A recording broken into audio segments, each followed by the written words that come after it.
Hey, what's good? It's Roknin, and you may notice a little bit something different about this right now.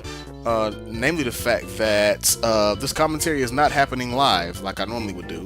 Nope, this is a post commentary, and this is actually my second time recording a post commentary because I just have really bad luck with this video for some reason. Initially, I recorded this. Oh, I hate this section so much.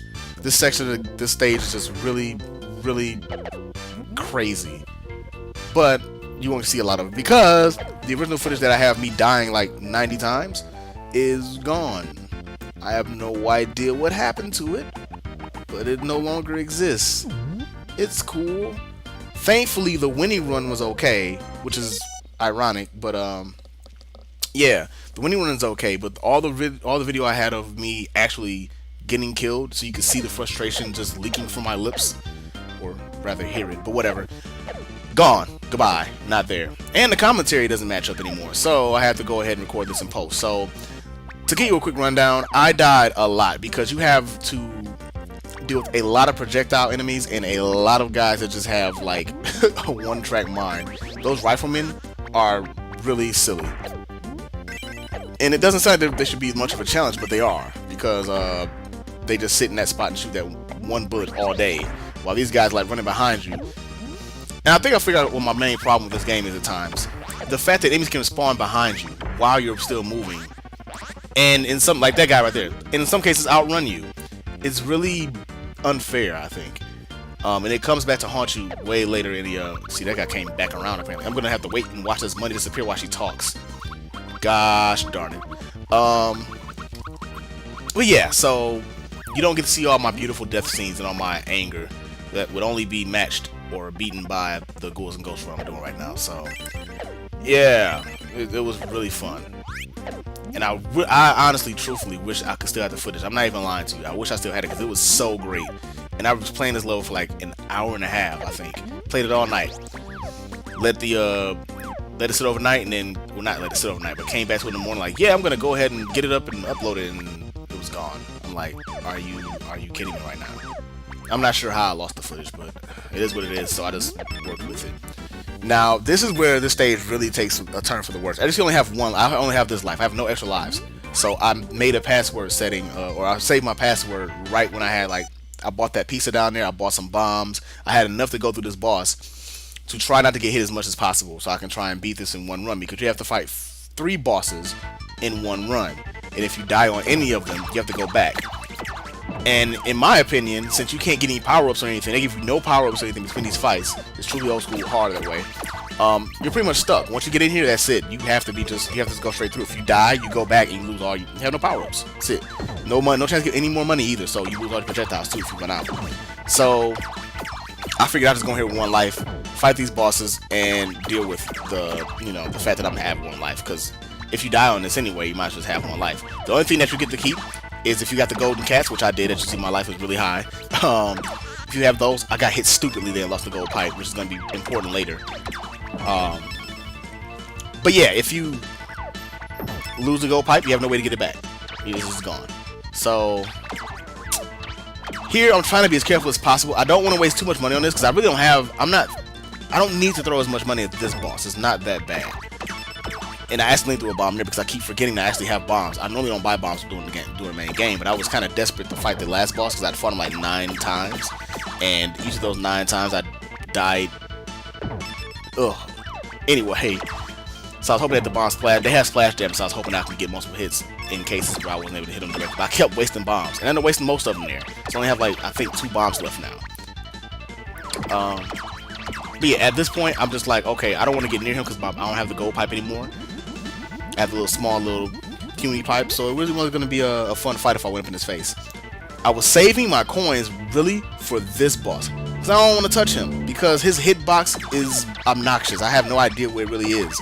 I can kind of see it here, but when he does the stretching and shrinking stuff, it's very hard to keep track of like, okay, this is where he actually hits at. That said, even though I'm like scared of this boss, it's still one of my favorite bosses of all time just because it's so weird. It's like a potato head sumo, like I said before. This is so weird. I'm kind of wasting money here because I'm like, I fell through a coin or 2 that didn't even get anywhere near his hurt box, so whatever. And this part of the boss though is really, I think, is cheap. because it forces you to either waste money or have like a gold pipe. You have to duck in the corner or it will hit you. But yeah, we took care of that.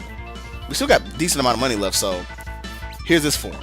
This form I want to have the gold pipe for, but like you saw earlier, I lost it because I'm smart. So I have to do this the hard way. I mean, it's the same idea. You want to hit the arrow and make it hit his face. You don't want to hit his arm because you block it like that. You want to hit his face. Again, I did that late. Once you do that, things will happen. But yeah, so at this point I have the small pipe though, so I don't want to risk hitting it too badly. If I had the gold pipe, this part's super easy. But once you have the small pipe, it becomes much more difficult to get that pinpoint so it hits right at the right spot to hit his face. But I'm pretty used to it now because I fought this fight like 10 times in a row. This part is where it gets really, really stupid because you have to have like the perfect running speed to make these jumps when he comes spinning at you.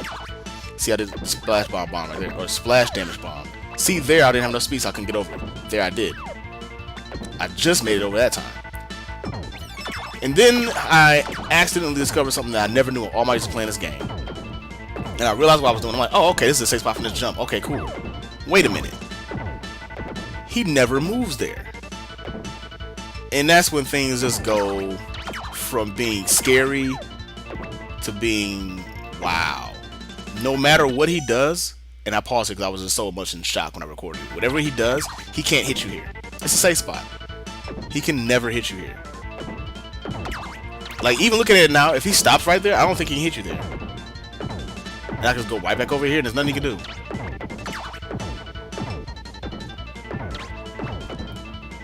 Even if he's like, he can't touch me. Which, you know, I'm not going to complain because it's been a bitch getting here anyway. But, you know, there is a feeling of like, this is anticlimactic because after all of that, it's like, oh, I can stand in the corner and he can't touch me. But regardless, once I realized that, I'm like, I'm not going to look a gift horse in the mouth. I'll just go ahead and do it. And yeah, here we are, the ending. If you come any closer, the princess gets it. The great General Shogun has no rivals. That's not what the deal was. You promised that Princess Yuki would be released. Uh-oh. That's why I helped you. You're on your own now, buddy. Kitsune has left you. I'm nothing but a helpless old man. Whoa, don't come any closer. If you take one more step, the princess's history. I told you not to come closer. No. Stop it, I said.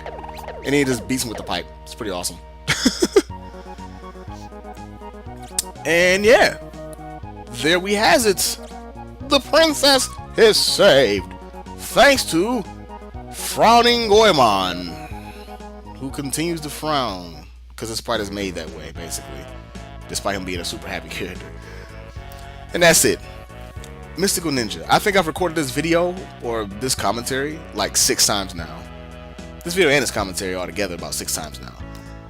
Yeah, I really like this game so much that I want to record the same thing like 6 times. I'm just thankful that the footage from my last run at least made it, because it would have sucked if I started right at the bosses, which is one of the things what I planned to do to begin with. But it would have sucked because then I would have had to go back through the game to show you the actual level. So at the very least, I was able to show you the level. The only thing that you missed was me finding the king in the prison, which isn't bad. It's like one room. And I'm not about to play through this entire game just to show you where that's at. It's really unfortunate that it happened that way, man. I really wanted to show everyone like how frustrating that level is and how bad it is, because those gunmen are really stupid. They spawn behind you while you're walking in the overhead section, now in the side-scrolling section. They spawn behind you while you're walking, and they shoot trios of bullets and have like the most ridiculous hitboxes ever for tiny bullets. Like they're worse than like Gradius bullets. I don't know. They just have gigantic hitboxes that if you're anywhere near them, they will hit you. But yeah, and once I got through that section, I mean, I made a plan. I was like, you know what? Now I found the password place. I'm gonna go ahead and just stock up money. It was really hard to stock up money in that area because they wanted to like rob me all the time. And there's actually not villagers, but innocent ladies there. So if you try to hit them, or if you try to fight enemies, they'll pop up and they can take your money. Thankfully, I didn't hit any that time in this run. So, but again, you didn't get to see that because footage was gone. That sucks. But regardless, the most important footage made it, which is, you know, showing the rest of the level and just going through the bosses. So we're able to do that. I can't complain too much. But yeah, overall, it was really fun to play it again. Like I said, I just played it recently on stream. Probably like back in October, I did it on my stream between stuff. So it was fun doing it then. It was fun doing it again here. Despite my frustrations, I really do enjoy and love this game. It's not like Ghouls and Ghosts where I wonder why the hell I play the game. I actually really do enjoy this game, aside from the frustrating areas. This game is awesome. If you have not given it a look or given the series a look, I recommend it. It's hard, obviously, to get the Super Nintendo versions or Famicom versions because it was only Japan, aside from this one game, which Konami, I really just wish you would bring those over. But I know that's kind of a lost cause now. But yeah, I don't know if they have a translator. Maybe I'll find like a translated version of something one day if it's out there. The 64 games were great. After that, I don't know. I think they tried to make them like more modern, like they're trying to do everything, and it just didn't work out. And then he just got dropped. I'm like, thanks, Konami. Thanks, I appreciate it. But that is Mystical Ninja, one of the games from my childhood I really thoroughly enjoyed. And when I was a kid, I thought I was like when I was a teen, I thought I was like one of the only kids that ever played this game because nobody knew what I was talking about when I talked about it. So, I always thought it was just like me. I'm the only one who played this game ever. So it was amazing when I got older to be like, oh, people know what this game is and who this character is and the series started from. Especially when it came out on 64, I was like, oh, that's cool. So I don't feel like as weird having played it. I love this game. Love it, love it, love it. And if it made sense, I would play it again and record it, but it wouldn't make sense, so I wouldn't want to bore you with saying it again. Anyhow, I'm rambling as I always do, especially at the end of the video series. So there you go. If you liked it, feel free to leave a like, because that's what you do. Feel free to subscribe. I'll bring some more stuff out. Run out of things to say, so it's probably best I don't say anything. How much time I got left? Oh, 20 seconds. There we go. All right. So once again, thank you, and I appreciate you checking it out. Check out the other stuff, and until the next one, I'll holler at you later.